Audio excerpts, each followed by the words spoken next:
Halo, perkenalkan nama saya Risa Julita dengan NIM 14144213331. Saya berasal dari Universitas Sriwijaya Program Studi Sosiologi. Jadi saat ini saya akan menjelaskan mengenai isu-isu pengelolaan pesisir dan laut yang ada di Pantai Santolo.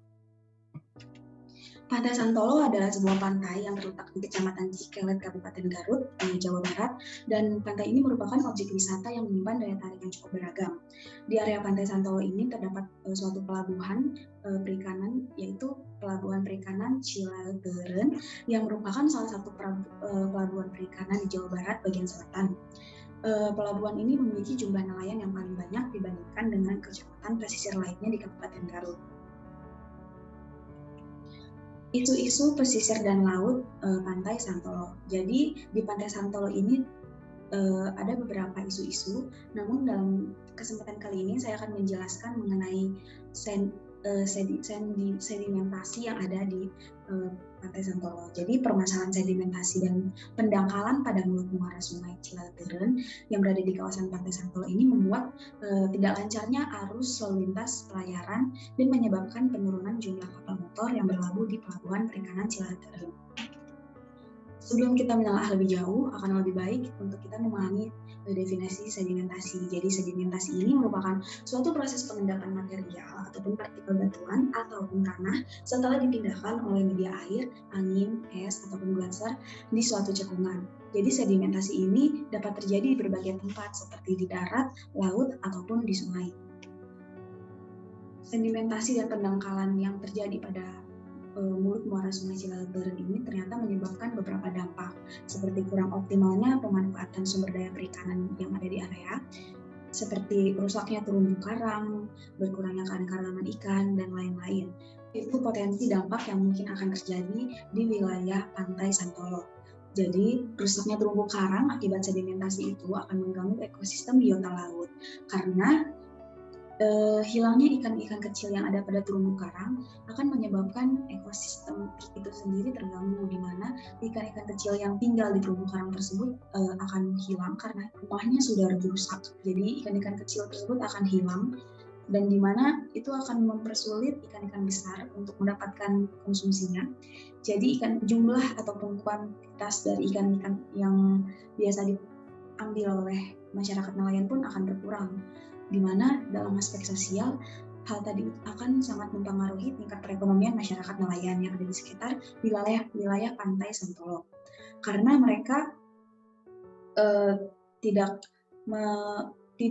mendapatkan hasil seperti yang seharusnya. Jadi tingkat perekonomian pun akan turun, ditambah karena kacaunya arus lalu lintas pelayaran membuat mereka pun menjadi terkendala dalam akomodasi dari kapal motornya. Dampak lainnya ialah adanya peralihan profesi dari nelayan menjadi profesi lain.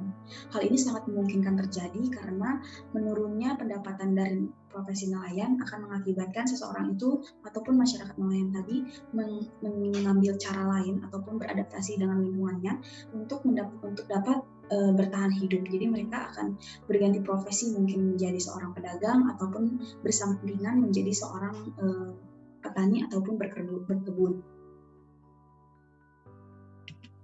Mungkin sekian video yang dapat saya jelaskan.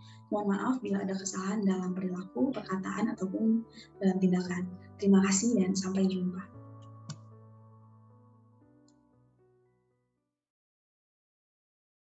Warahmatullahi wabarakatuh. Saya Andini dari jurusan Manajemen Sumber Daya Perairan, Fakultas Perikanan dan Ilmu Kelautan. Baik, di sini saya berada di pantai Pulau Teluk yang tepatnya di daerah Bangkai Laut, Provinsi Sulawesi Tengah.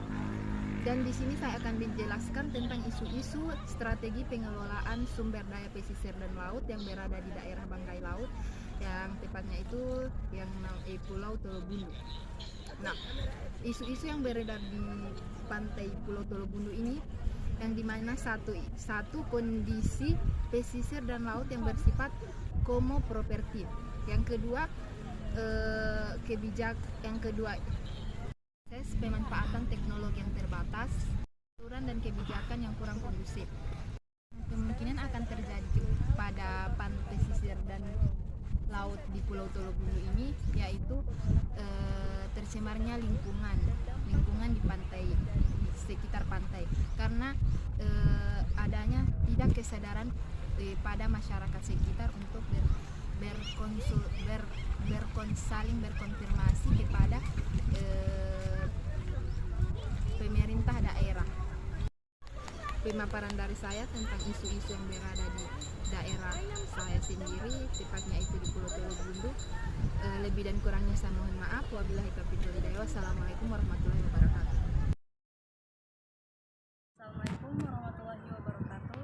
Saya Yuniarsi, jurusan Manajemen Sumber Daya Perairan, Fakultas Perikanan dan Ilmu Kelautan. Sekarang saya berada di Pulau Nal, Kalupapi, Kabupaten Banggai Laut. Di sini saya akan menjelaskan tentang isu-isu pengelolaan manajemen pesisir dan laut dan dampak yang mungkin akan terjadi. Manajemen pesisir laut merupakan daerah lingkungan perairan yang mudah tercemar oleh pembuangan limbah dari darat. Dampak yang akan terjadi, di samping saya banyak sekali tumpukan sampah yang akan berdampak pada ekosistem laut, rantai makanan biota laut, pencemaran laut, dan ikan yang akan dikonsumsi oleh manusia. Oleh karena itu, marilah kita sama-sama menjaga pantai kita. Berbicara tentang keindahan, Indonesia tidak ada ujungnya. Keindahan Indonesia sangatlah menawan, hingga Sabang sampai Merauke. Maka dari itu, marilah kita sama-sama menjaga pantai kita agar anak cucu kita kelak bisa menikmatinya. Janganlah jadi buih yang pecah ketika melanda pantai, tapi jadilah angin yang mampu melahirkan ombak. Sekian dari saya. Wassalamualaikum warahmatullahi wabarakatuh.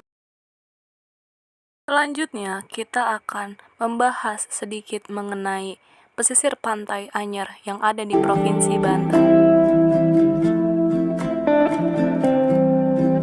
Isu pengelolaan di pesisir pantai Anyer yang sedang hangat akhir-akhir ini adalah banyaknya bangunan yang berdiri di sepanjang garis pantai Anyer. Tata ruang pinggir pantai perlu dibenahi dan bebas dari bangunan yang menghalangi akses masyarakat menuju pantai.